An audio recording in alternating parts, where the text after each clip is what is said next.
Hi, this is Brandon from Bright Arrows Ranch, and today we're going to change the sprockets on the Takeuchi TL130. I want to say a special thanks to my buddy Cal, who graciously volunteered to come and help me do this job. I'm working at the same time on the excavator, changing teeth on the bucket and doing some other repairs. So we're kind of working together but separate. So Cal has removed the grease fitting out of the track adjuster cylinder, and that allows the track adjuster to retract, and we use the pins that he placed in between the mandrels on the track to roll around the front idler, and that allows the track to slide off easier. It's one of the best ways you can get a track on and off a machine without using another machine or a forklift. And Cal is a pro. He's one of the best I know at wrestling these tracks by himself. When there's not another machine available, he knows exactly where to put the pry bars, exactly which motions to make, and he gets the job done really, really well. So we got to get both tracks off and get them out of the way, and then the next step will be to remove the rear bottom roller. I'm sorry, I almost called it an idler. The idler is in the front. The back bottom roller has to come off for the sprocket to come out. And Takeuchi has since changed the design of their undercarriages, where you don't have to remove any rollers to get the sprocket off.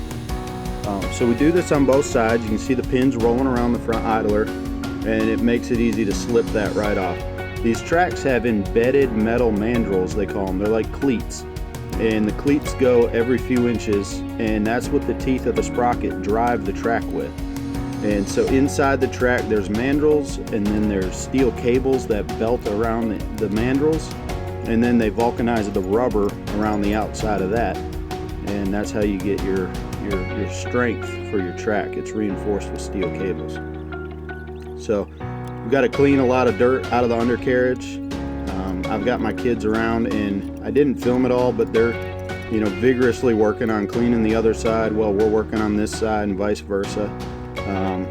So taking the back idler off, these bolts down here stay in the dirt all the time. So there's a lot of dirt packed around the heads of the bolts, and sometimes the bolts are rusted in. So we take great care not to break any of the bolts off, and we take great care not to cross thread or strip the holes when we put the idlers back on and put the bolts back in. I'm sorry, the back roller. Now, what Cal's doing is cleaning the dirt off and taking the bolts out. We'll drop the back roller down, and then it'll be fairly easy to unbolt the sprocket, slide it off. Now, in this particular machine, I want to note one of the sprockets was installed inside out or backwards. So the sprockets have an offset, kind of like the wheel of a car, and one of my sprockets had been installed incorrectly by a previous owner or somebody working on it for them. And so that was one of the reasons I was having trouble with one of my tracks constantly trying to walk off.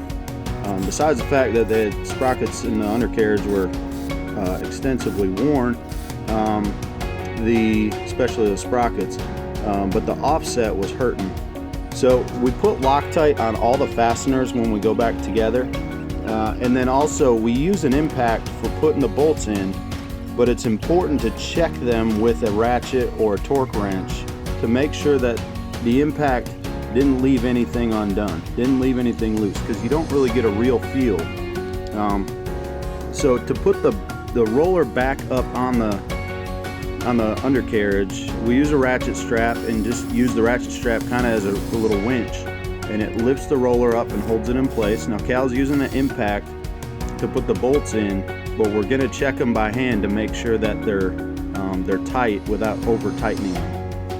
Again, I said we use Loctite on the sprocket bolts and on the roller bolts, because you don't want to have bolts backing out. That can cause a lot of damage if a bolt backs off and breaks, or falls out completely and the hole fills up with dirt. It'll rust the threads out of the hole, and it makes it very difficult to make a proper repair.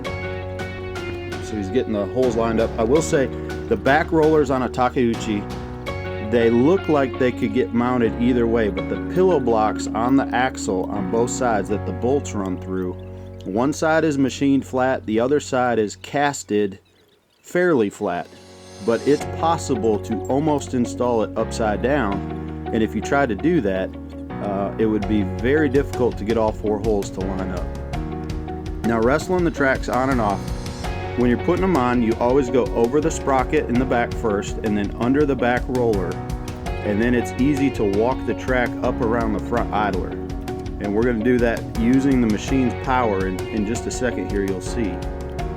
But you start in the back, over the sprocket, under the back roller, and then you walk it up onto the idler. That's the best way to do it, especially by hand, but it's the same way if you're using a forklift. So we've got the engine running, and my son is turning the controls to make those tracks move, and what it does is walks it up over the top.